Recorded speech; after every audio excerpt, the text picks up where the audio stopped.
Hello everyone and welcome to ETC3 TV. I'm Christy Lindstrom. We are also live on the Fannin County Family Connection Facebook page.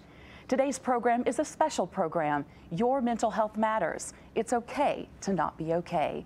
Today's program is the final program in a series of shows that we've been bringing you for the last 5 months. They are an initiative of Fannin County Family Connection and many supporting organizations. And those organizations include the Blue Ridge Community Theater, Fannin County Division of Family and Children's Services, Fannin County Public Library, Highland Rivers Health, the North Georgia Autism Foundation, the North Georgia Mountain Crisis Network, and the Craddock Center. And we are so grateful for all of these organizations partnering together to bring you this mental health initiative that we've been doing so for the last 5 months. You can find out more about this campaign on the Fannin County Family Connection website at fcfc1.org. And we are excited to let you know that this is the last television show, but the initiative doesn't stop here. Starting in the new year throughout 2022, we are partnering with the News Observer in Fannin County. So every single month, we'll be bringing you a mental health awareness initiative report. We'll be bringing you a story. So many of the organizations that you have heard from throughout this initiative, they'll be writing stories and bringing those to you through the paper. And those will be published the last week of each month there at the News Observer. And we would like to thank the News Observer for giving us this space so that we can continue to bring you this initiative in print. Today, our discussion is about autism. And our special guest today, Mr. Tripp Ritchie, he is the director, the executive director of the North Georgia Autism Foundation. Also, we have Dr. Brian Johnson with us today with Blue Ridge Psychological Services. Thank you for being here today. And also we have Carrie Edge. Carrie is going to share her personal autism story with a child in her family, but also Carrie came today because she is the executive director of Elevation House in Rome, Georgia. So thank you, Carrie, for the long drive that you made today. It's a pleasure to be here. Thank you, Christy. And so we'll talk about a little later in the show the services that the Elevation House provides as it relates to mental health in general. But we want to start our discussion about autism today. Doctor, tell us what is autism in general before we continue our conversation. Right, so autism spectrum disorder is a neurodevelopmental disorder characterized by deficits in social communication. And that can look like a variety of things depending on age, depending on developmental level, and depending on functioning level, and as well as repetitive behaviors or restricted interests. And these can range from the common hand flapping that kind of has been characterized of autism since its early inception to being really interested in one singular subject such as dinosaurs or trains or stuff like that. And more recently, autism has been split into spectrum, so it covers 3 different levels. So level 1, we have covering what was previously diagnosed as Asperger's. So these are kids with average to above average cognitive abilities, well-developed language, they just may not use it appropriately for social communication all the time. Level 2 are children who, and I say children, but as we'll discuss, autism doesn't stop when you turn 18, it keeps going. So just know that when I say children, that's just because that's who I see all the time. So people in general. People in general, exactly. So people on level 2 tend to have that verbal language typically, but they may not effectively use it for social communication or to get their wants and needs met consistently. So they may do it sometimes or inconsistently for some things. And then level 3 is what people have historically called autism. So these are children who may have limited verbal repertoires. They may use only a few words or no words at all, and they may engage in severe self-injury or aggressive behaviors, likely due to that lack of communication skill. And Dr. Rocky was here before, a doctor there in your practice, and he mentioned something that was kind of like a light bulb for me and for members of our group, and that was that if autism is treated or diagnosed at an early age, then there is the possibility that later in life, depending on the severity with the person, that there may not be any visible or noticeable signs of autism as a child gets older if there's early intervention, right? That's correct. So actually what we're learning is that by age 5, the best indicator of prognosis is actually the development of verbal and vocal language by age 5. If we can develop that early enough and get kids able to communicate their wants and needs and communicate socially, we can typically have them integrated into typically developing classrooms and in with typically developing peers to the point where they learn very similarly to their peers. And I was looking online, trying to just learn more myself. I try to learn about these topics, and I come nowhere close to the knowledge and education that sits on the sofa today.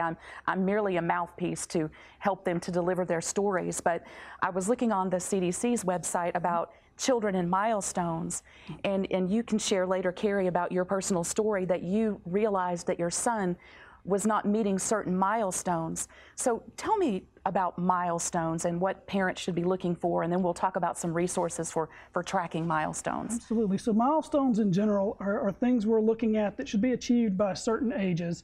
And we want to be really careful because there is a wide range of what's normal and then what kind of starts to fall in the atypical range.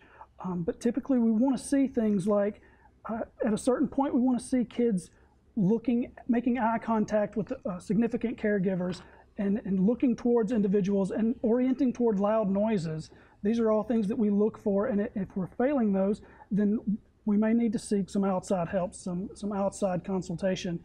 Other things to look for, the development of language. We want to see a lot of babbling early on in development, and then that turning into words, and then those words turning into multiple word phrases and sentences.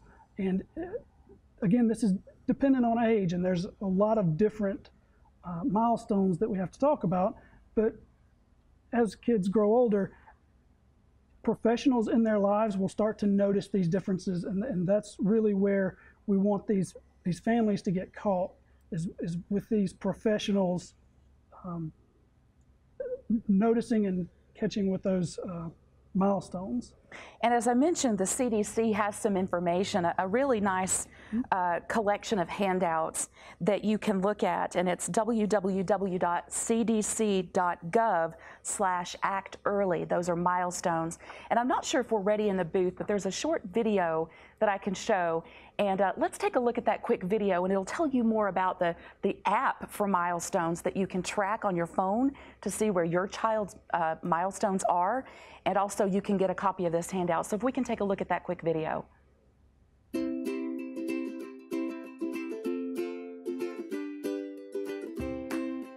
Clara is our first child, and we didn't know what to expect being first-time parents. And it's just been such a fun experience to watch her grow.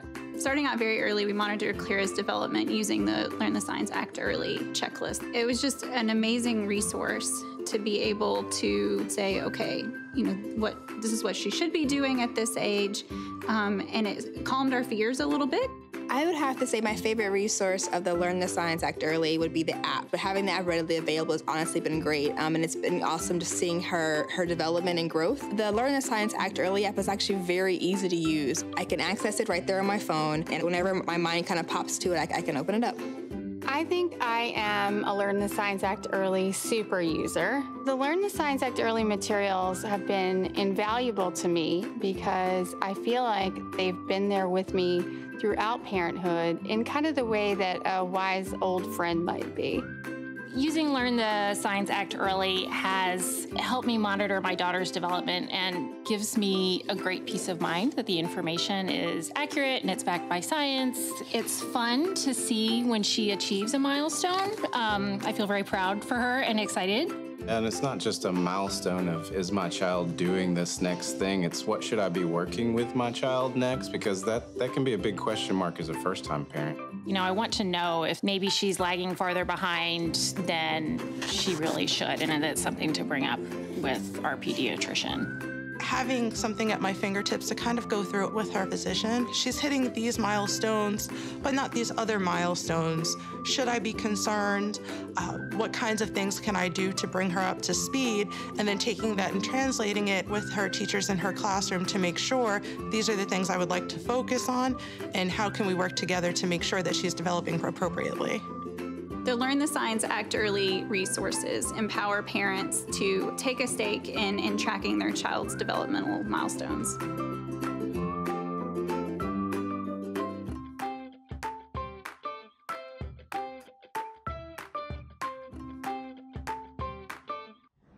And we apologize to those watching on Facebook. You didn't have the opportunity to see that video. However, I will link to that video once we conclude this Facebook Live, and that way you'll be able to check that out for yourself. But as the video mentioned, you can find it yourself at cdc.gov/act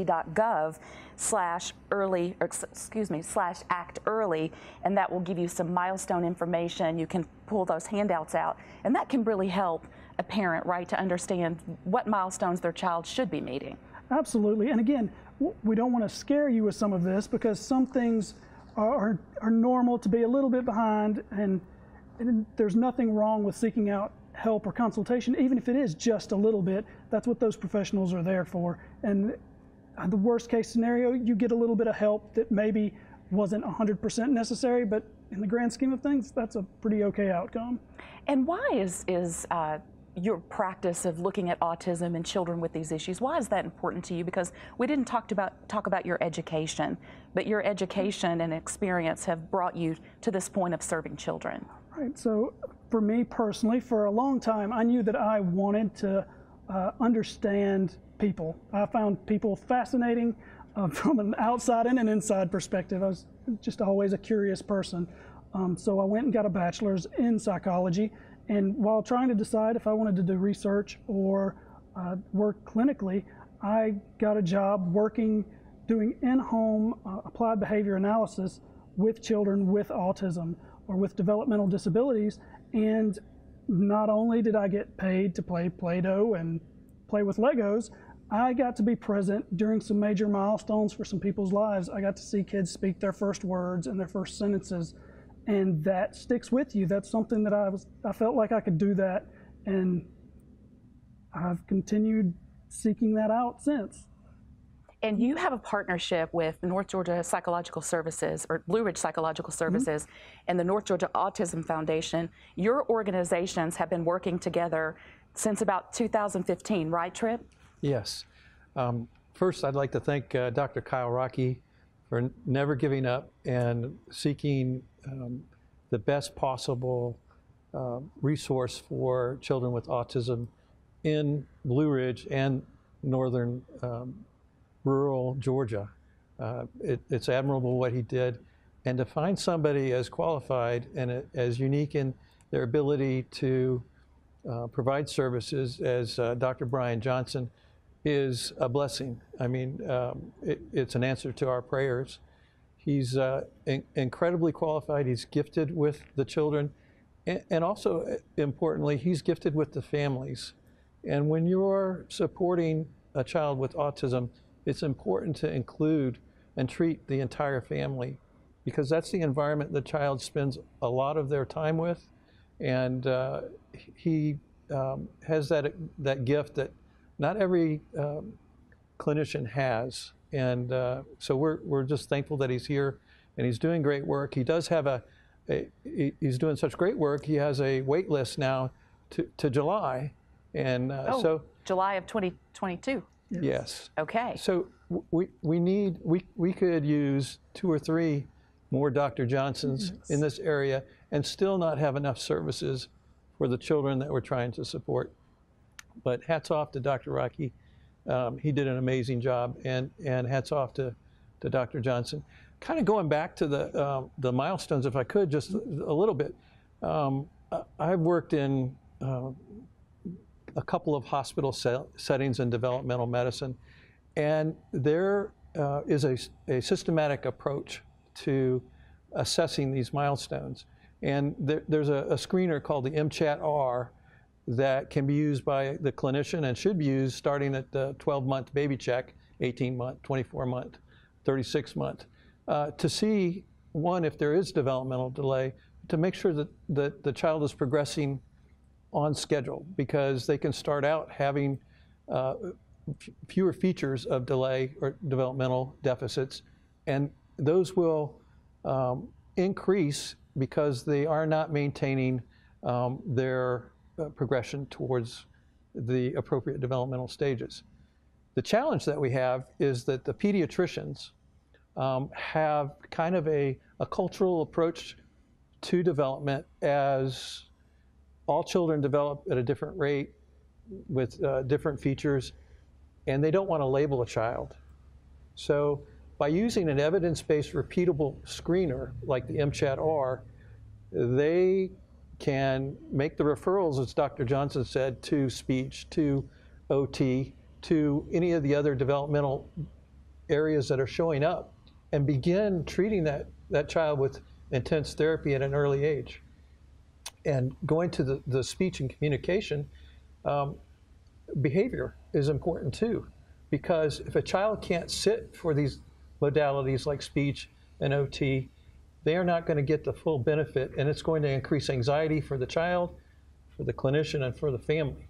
So you need a balanced approach, and having Dr. Johnson as a board-certified behavior analyst, he provides a unique functional behavioral approach to his diagnosis and to his treatment of these families. So I think we have a good start. It's just that we need to go literally one pediatrician at a time and explain to them the importance of using a screener and that early intervention diagnosis, and what a difference that makes on the trajectory of the child's life and the families, because it reduces anxiety in the family. And there's a really high divorce rate among parents with autism, with children with autism. It's disproportional to other disabilities. And I think it starts in the beginning, because the family is anticipating having a child and doing the typical child activities through that child's early life. And it doesn't happen that way. So mental health is a really big feature in supporting and wraparound services of getting the child started correctly in their development. And share about the North Georgia Autism Foundation. You've been on my personal program before, and we would like to share that today about what services that you provide, because the reason that this whole initiative came to be is because there was an event called a civic dinner, where people from the community in Fannin sat together at tables, they broke bread, and said, what are the holes, what are services, what are things that are happening in our community, or what are we not doing, or what holes are there, how can we fill them? And so mental health services became the topic. And of course today is part of that. And did you find that there was a hole in our community with autism services? Is that how North Georgia Autism Foundation came to be? What's your history? So and you can take it back long. to your professional history too, because you have a long a list of things that brought you back to your hometown. Yes. So the reality is that there are really two Georgias. And there's Metro Atlanta, where children are diagnosed at an earlier age. There are services that are provided. The education system supports them. There are many programs, only that's an hour and a half away from us, okay? So our community doesn't have these services. Dr. Johnson is remarkable up here. He's like a mini Marcus Autism Center in one person. It is a good way to think of it. But the wait list is July to see him. Yes, but we have some solutions. What we do, and being on your program before, I got a little too technical, okay? So to Dr. Johnson, the child is a client or a patient, okay? To the school system, the child is a student. Okay? To the physician, the child is a patient. To us, we're his advocate or her advocate. We are advocates for the child, the family. We interface with all the different agencies and clinicians to help the parent understand the science behind all the different challenges that child has, and how to receive those services. So we get the family unstuck, whether they just got a diagnosis, they've had one for a while, or they're an adult. And that's sort of our whole approach. I know that's really simple, but if you're stuck, call us and we'll get you unstuck. And Carrie, I'd love to start and have you share your story, because the purpose of Carrie coming today was to talk about the mental health community services that she provides through Elevation House in Rome. Yes. And in our pre-show, as things always take a turn, and we go where the conversation goes. And you shared with us your personal story that you have a child that was diagnosed with autism, and your road to that diagnosis was a difficult road. So take us back, and thank you for being vulnerable to share your personal story, which was really not why you were sharing today. Absolutely. Well, thank you, first of all, for having me on the show. And as we sit and I hear both of you talking on both different sides, but the same side of a different coin, or the same coin, it brings back a lot of memories. And honestly, a lot of them are very emotive when you talk about the divorce rate being higher.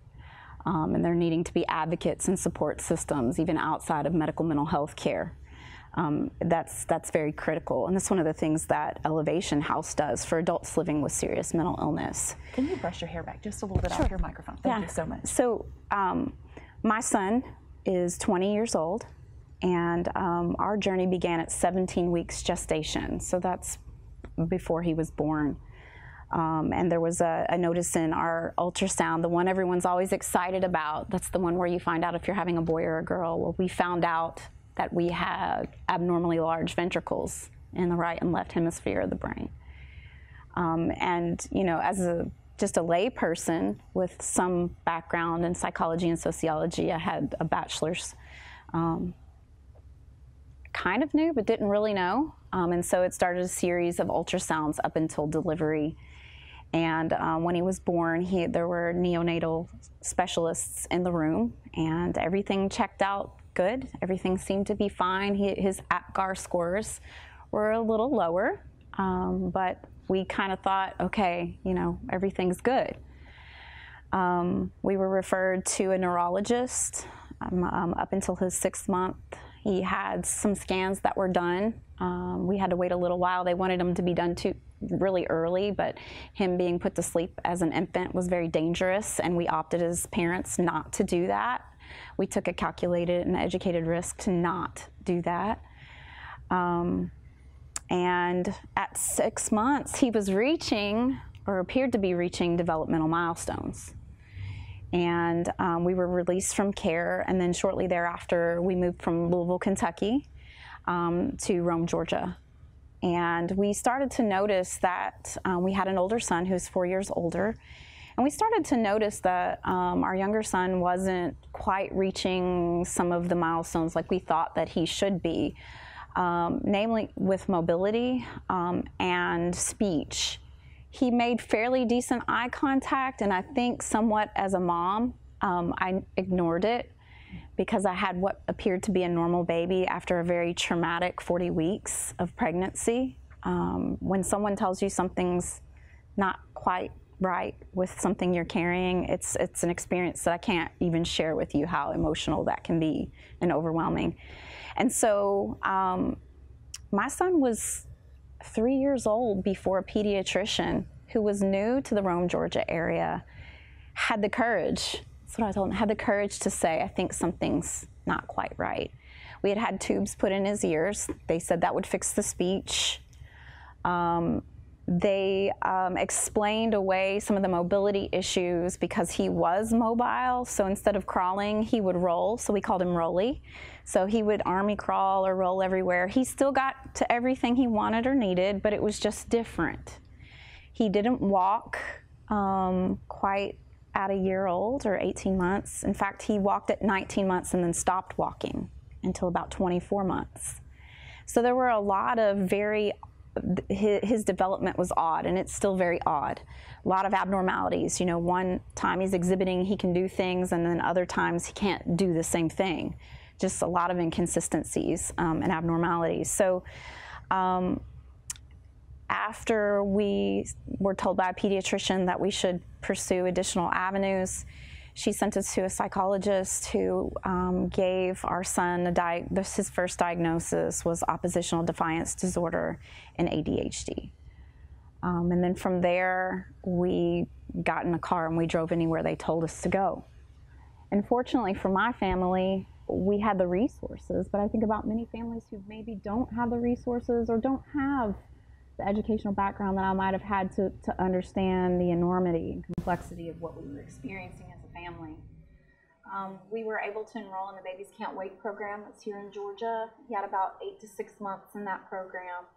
We were able to get him into special education services, but it was a very difficult road. He was level 1 when he was initially diagnosed. He harmed himself. He would literally, if he was upset, he'd fall straight back. Normal people don't fall straight back and not try to catch themselves. He would fall straight back, not catch himself. He was fixated on playing the drums, which he still is very musically oriented, and sports. And he would use drumsticks to hit his brother, which was really hard as a mom, feeling like you have to protect your child from another one of your children, and where is this going to stop? He had escape behaviors.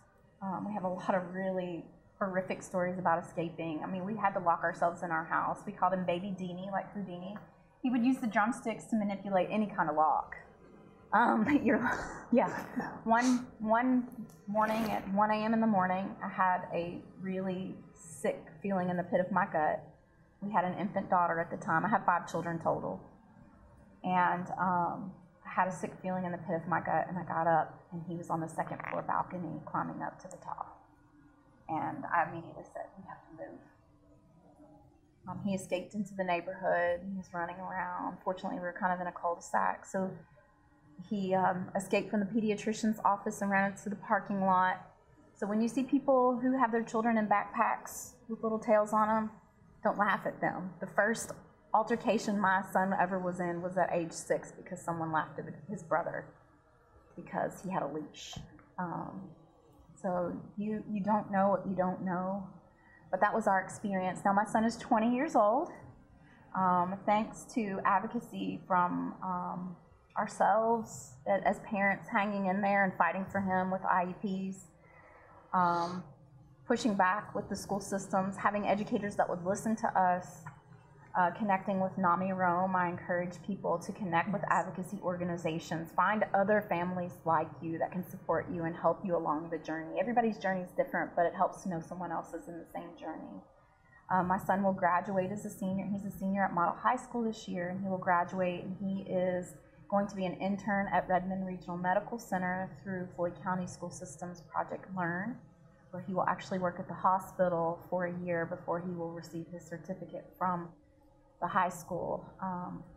4 years ago, however, and this brings me into mental health, my son was diagnosed, in addition to his autism spectrum disorder, with bipolar and generalized anxiety disorder. And over the last year and a half, couple of years, we have been dealing with mania and generalized anxiety that has really been exacerbated by COVID. He's old enough to understand the risks associated with COVID and going to school and riding school buses and all of those sorts of things.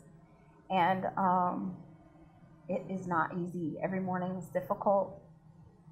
He's not a little kid anymore. He's a grown-up in a grown-up world. And we don't curse in my family, but I'll just say my son is a grown-up. Mm-hmm. And I'm being very transparent. There's a lot of choice words used in the morning. He has had senioritis now and does not want to get up and go to school. But, you know, for him, his schedule is really important. And my husband is an amazing person to be so patient with another man that we literally provide all the care for, who literally is can be physical, but mostly verbal now. Thank goodness that there's been he's level 2 now, Dr. Johnson, because we've stayed in the fight, but it is not an easy fight. But I'm going to tell you, it's worth it. my son is worth it, and you know, your child is worth it.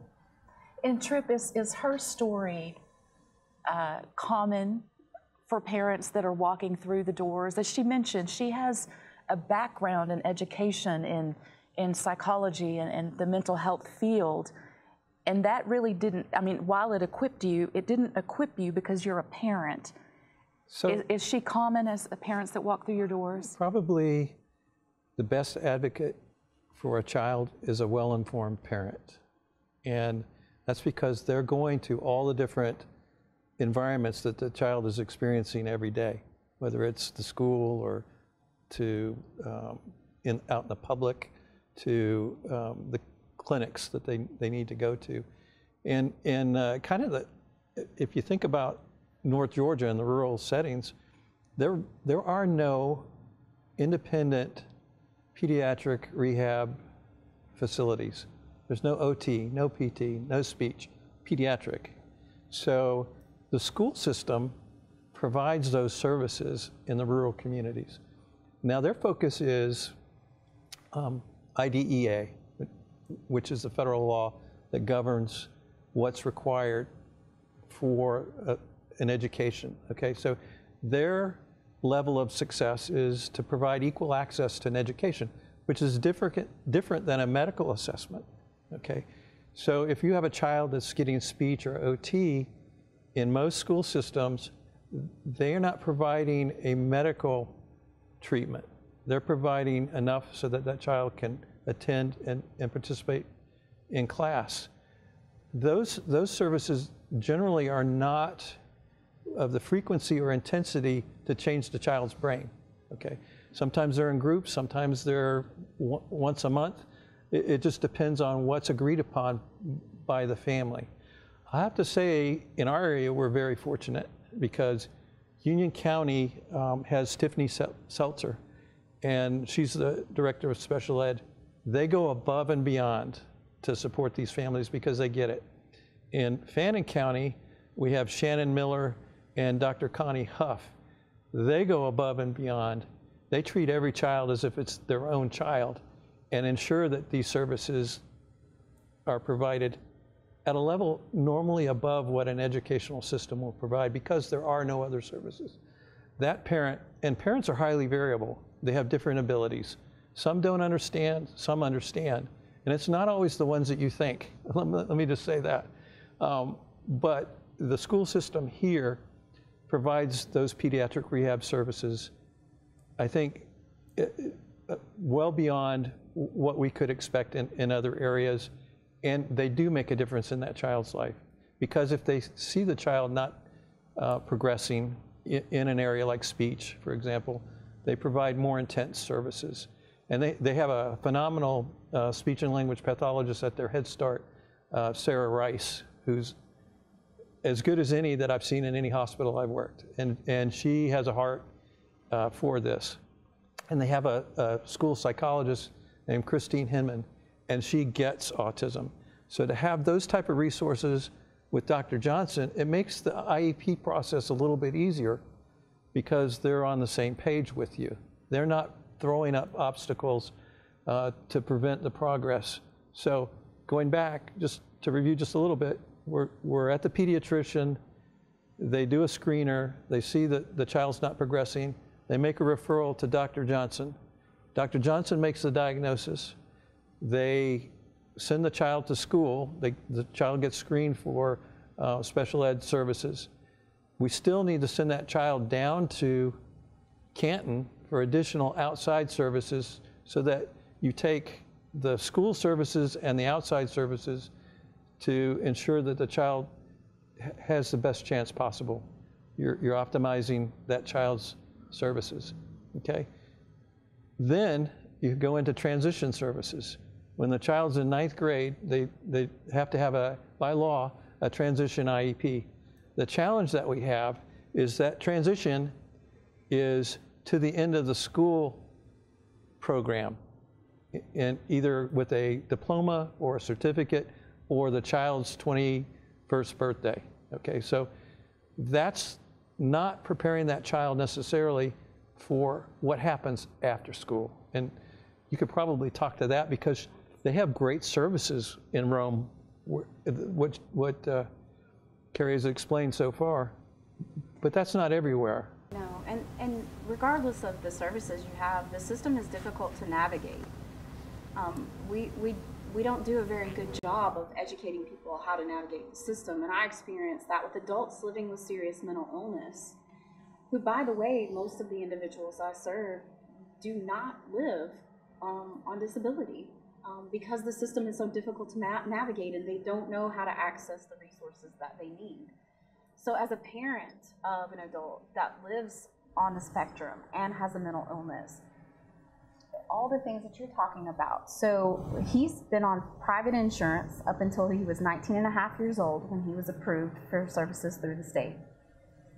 He aged out once he was in school to receive services outside. Unless we self-pay, insurance would no longer cover his OT or his speech therapy. So now it's covered in the school, which you said, they do a great job, they try to.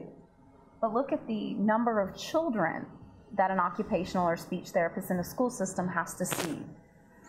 Despite their heart or how well-trained they are, they have an overwhelming caseload of individuals. So, you know, understanding all of that and how you have to continue to push to educate yourself, learn to navigate the system. The majority of parents don't know the resources that are available to them. And many times as a parent, you've already mourned the fact that the child you thought you were going to have isn't going to be what you thought. It's almost like your child has died in some kind of way. And parents who have a child with a diagnosis, you can somewhat understand that. You probably experienced that, Dr. Johnson. Absolutely, and that's exactly how we refer to it, is mourning the child that you thought you were going to raise and raising someone else. And it's interesting the responses we get when we give that diagnosis, because sometimes it's fear, sometimes it's happiness, that they have an explanation, and the resources, because realistically when we talk about resources, autism spectrum disorder is one of the most resource-heavy disorders you can get diagnosed with, because there are things out there and available, and I think we're lucky in this area. We're seeing a growth in that area of service provision with a number of ABA providers coming into the fold in the past couple of years. But absolutely, that mourning it's very real, and I've held entire groups based on that experience and the navigating the system, and it's difficult. It is, it's really difficult, and having that support, finding that support like you were talking about, of just other people who are experiencing the same thing, was, the parents really communicated a lot of happiness about having that support and how important it was to them. I mean, you live in silence, almost like a prisoner sometime in your own home, and you don't want to share the reality of what's happening.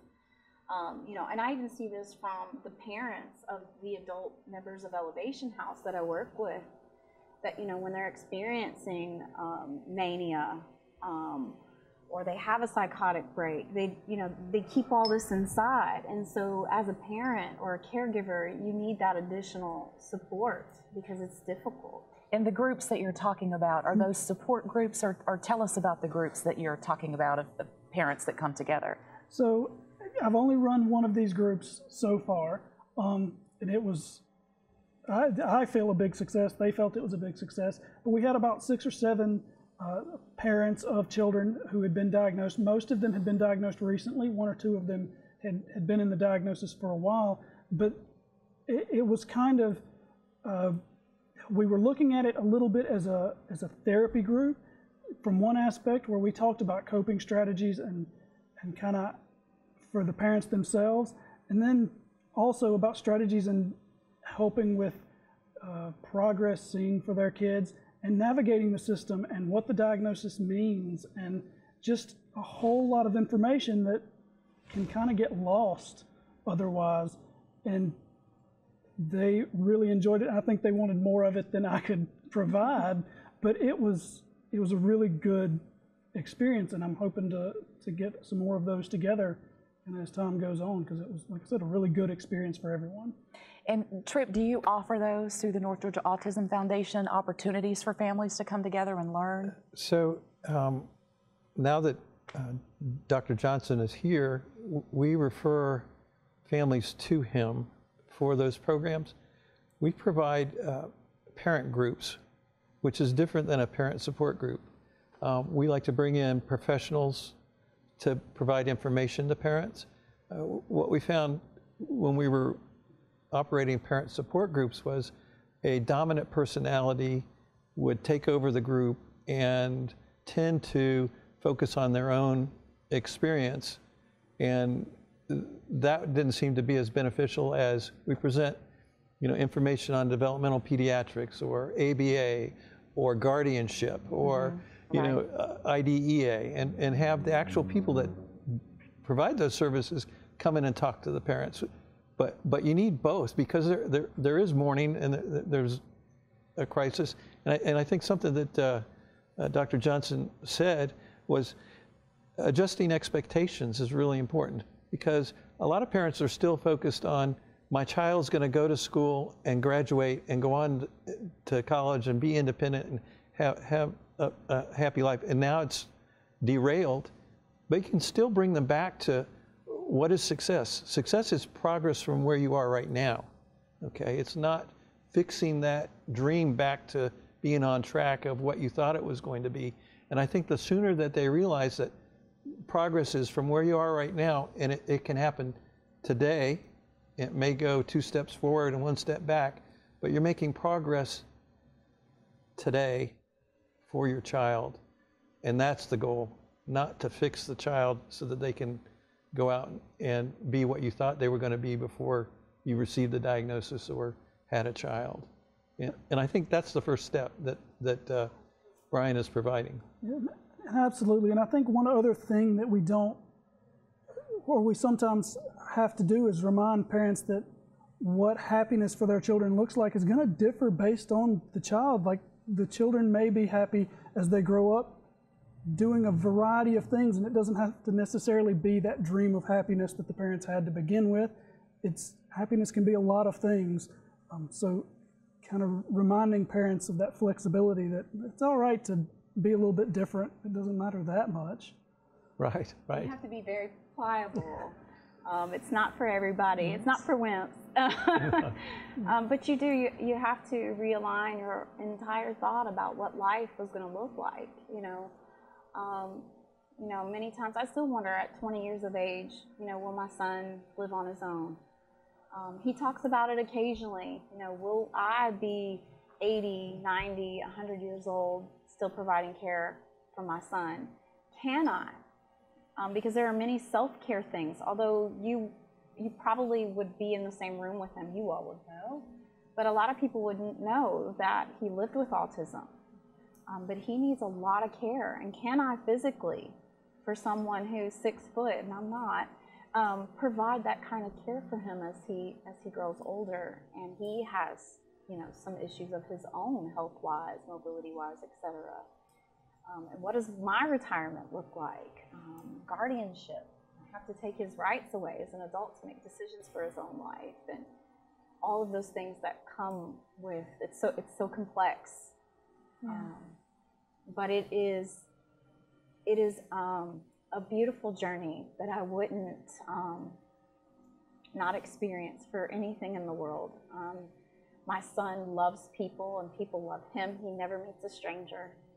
And he's had wonderful people that have allowed him to experience a lot in his life, like playing football on the middle school team and them agreeing with the team to let him score a touchdown. He still talks about that to this day. To cheering his siblings on when they play in sporting events, to participating in challenger sports. Sports is a big thing in his life. So it's different, but it's still beautiful. And for parents who may be watching and their child has been diagnosed with autism, what would you say to them about, from a parent's perspective, of self-care, for example? Like, how do you take care of you in the middle of all of these challenges, because it seems like it's been a challenging road up to this point? Yeah, I'm fortunate that I have a supportive family and husband, and my husband and I take care of each other. Yeah. It's like tag team wrestling. Sometimes you have to get out of the ring, and you have to know when the other person needs to get out. My husband makes me do some things because I am a caregiver. Obviously, from what I do, I give care at work. You know, constantly just being in there and being walking alongside of other people who are going through their own life challenges. So I carry that burden already.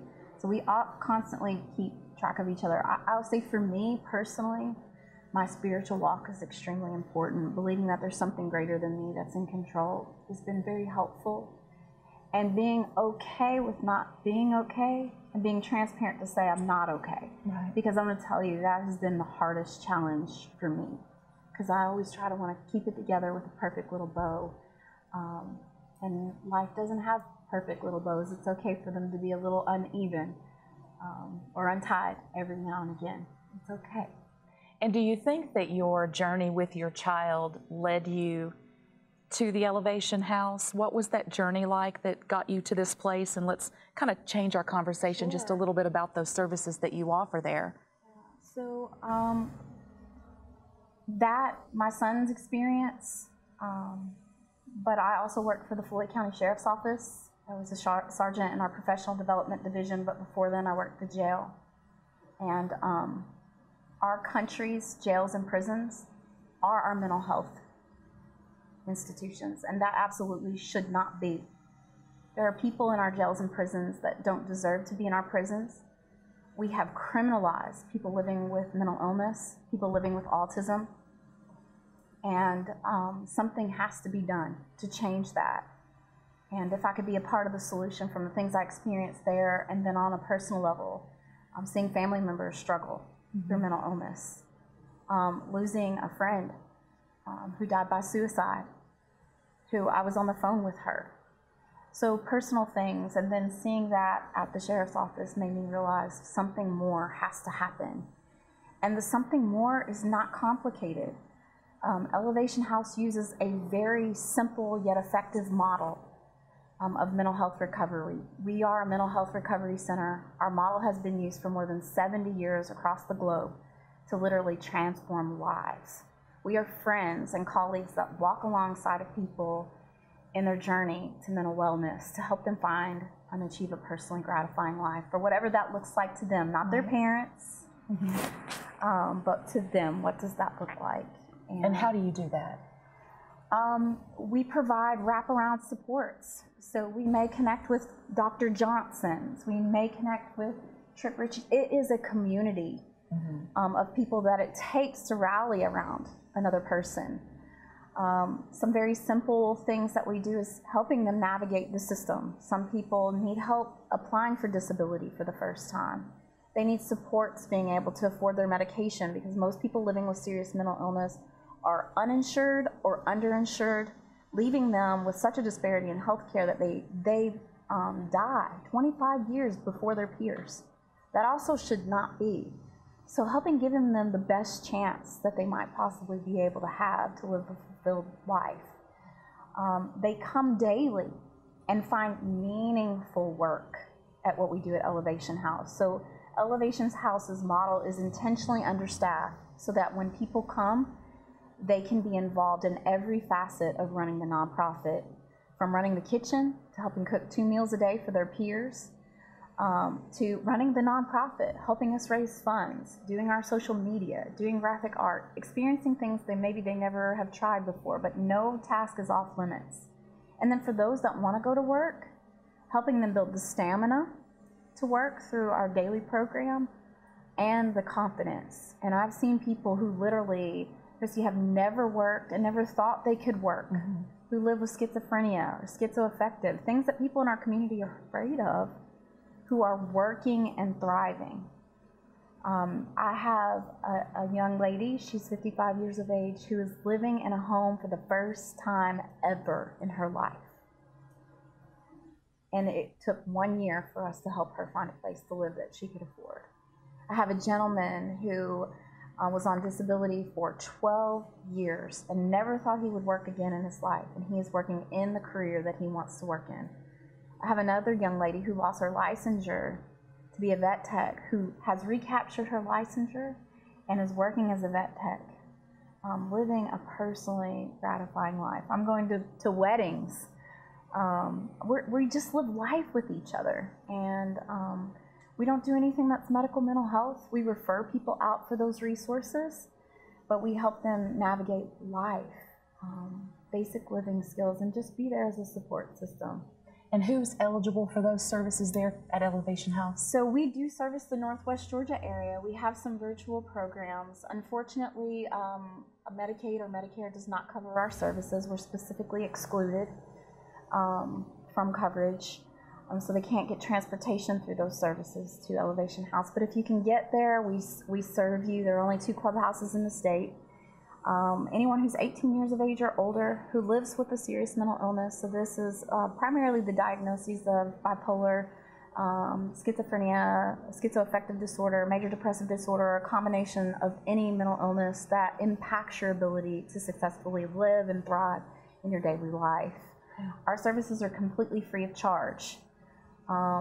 It costs about $2,500 a day to hospitalize someone for mental illness. It costs $7 a day for someone to live a personally gratifying life and participate in our programs. And so we're cost effective, and we are proving that people can be okay, and they can live a full life.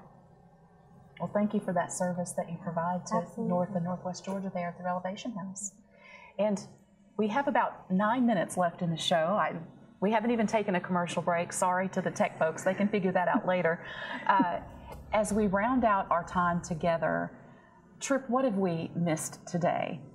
What do we need to cover that people need to know? Because we just want to provide and let people know there are resources.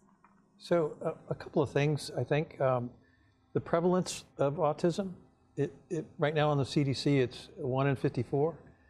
But I was part of an ATOM site where I worked before, and they who provide the prevalence data to the CDC, and it's going to go to 1 in 44.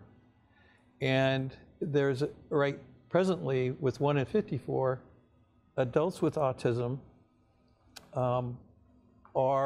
they're finding out that there's about 2% that were never diagnosed. So the key is that early diagnosis. Yes, and that of all of the people coming through the system, there's 70,000 kids every year that are 18, 19 years old, graduating, going through the services. So that's 700,000 new young adults that really don't have a place to go after they get through the school systems, if you will. And there's a cliff of services at 20 years old, 21 years old, that from a healthcare point of view, from a social services point of view, from an educational support point of view, there's nothing left for them. So what we did was we partnered with the University of Alabama, and Dr. Johnson's part of this. I'm a co-PI, a principal investigator for a study on transitions to improve services earlier in the school system to transition to an opportunity after you graduate. And we should hear by the end of this week on that grant. We're also potentially a co-PI on an NIH study that supports Dr. Susan White, who's the director of their Autism Center at the University of Alabama, for the STEPS program to involve 3 universities, University of Alabama, Vanderbilt, and the University of Pittsburgh. And we're going to be, the NIH asked for a sample study before they award it to those 3 schools. And we scored really well. That's a process for getting a grant, and it looks like we'll know in March whether we get that. So we have an opportunity to provide evidence-based services in Georgia next year that no one else in the country is receiving. And what this does is it trains psychologists like Dr. Johnson and Dr. Rocky to be able to provide these services through their practice after the study is completed. It takes 17 years when you have a peer-reviewed study that's accepted as a new modality from the time it's approved to get out into the field. 17 years. 17 years. So what we're going to do, hopefully, is provide that resource to Georgia as the first in the country through people like Dr. Johnson, clinicians like, and the school system. We have 2 school systems in Dalton, the Dalton area, that are leaning forward, as well as psychologists there. We have Fannin County school system that's leaning forward on that. Gilmer hasn't been really responsive to this. They've got a lot going on. But in North Georgia, we're going to have a resource that is going to improve transitions for our children, but for future generations as well, by creating a capability in the psychological community through psychologists that can be replicated in other parts of the state. I would be remiss to say that we're a 501c3 and that all of our services are completely free to everyone that we support. In fact, our only paid employees, our W-2 employees, are adults with developmental disabilities. A lot of people don't realize that we're run completely by volunteers. And this is a mission from our church. This is how it kind of started, going back to your earlier question, Epworth United Methodist Church. So a good number of our volunteers who run the Camp Epworth in the summer for younger children, the Teen Team program that we have, are from our church, and it's awkward for a Methodist because you're not supposed to talk about the good things that you're doing, but then no one finds out. So I'm kind of an outcast in my family. Most are Baptists, but the Methodists do good things too. So I just wanted to kind of get that out there. But science is the key to improving services for all of us, I think, whether it's on the mental health side or on the autism side. And I'll make sure that as we close out this program on Facebook and also on our links to this program, I'll include all of your contact information, because we really haven't talked about that, but you're exactly right. It takes fundraising dollars to make these organizations work. It takes information and sharing of information. So I'll make sure that we share your phone numbers and your email addresses and your websites and any upcoming events, things like that, because I know for Elevation House, you've got some links of things that you have coming up. So we'll share that. So if you are led, especially at the end of the year with your charitable giving, North Georgia Autism Foundation, Elevation House, and for folks who want service there, tell me about your pay scale or your pay model there. So we accept most major insurance providers, including Medicare and Medicaid. Okay. We also do accept private pay or personal pay or whatever you want to call it. And we do have a sliding fee scale that we can implement. And if you have concerns about developmental disabilities and maybe being developmentally delayed, come and talk to us and we'll figure something out. We'll get you where you need to be. Thank you.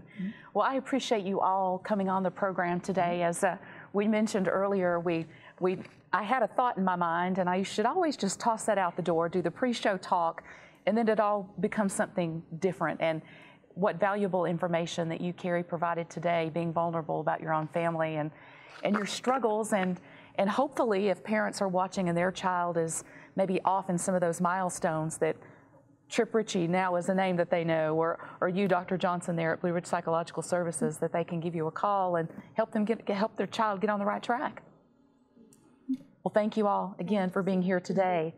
And we thank you for watching this program. As we wrap up today, I do want to say thank you to all of the guests who've been on our program throughout this last 5 months on behalf of Fannin County Family Connection and all of those supporting organizations, including Blue Ridge Community Theater, Fannin County Division of Family and Children's Services, Fannin County Public Library, Highland Rivers Health, the North Georgia Autism Foundation, North Georgia Mountain Crisis Network, and the Craddock Center. On behalf of all of these organizations, we thank you for supporting this initiative. We thank ETC for giving us this platform. I thank Fannin County Family Connection for giving me the opportunity to host these programs, to share information. And as I mentioned earlier, this initiative will turn to a newspaper initiative in January throughout the entire year during the last week of the month in the News Observer, which is submitted there or distributed there in Fannin County. They are giving space to this initiative. So many of organizations, including Tripp, including Dr. Rocky and Blue Ridge Psychological Services, they will be writing articles and submitting those to the paper. So this initiative does not conclude, even though our year concludes. And we thank you for watching this program today. Thank you for your time. Be well, and we'll see you in 2022. Thanks for watching.